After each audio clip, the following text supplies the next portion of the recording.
The CEM3-G-WF series is a digital torque wrench with wireless LAN data communication capability.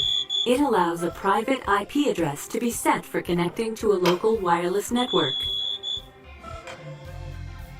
The CEM3-G-WF displays the tightening torque and indicates the tightening status with a tone and LED.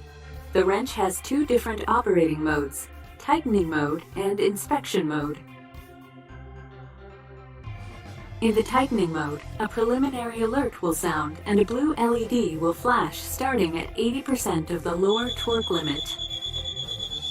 When the torque reaches the lower limit, the LED becomes solid and a solid tone sounds until loading is released.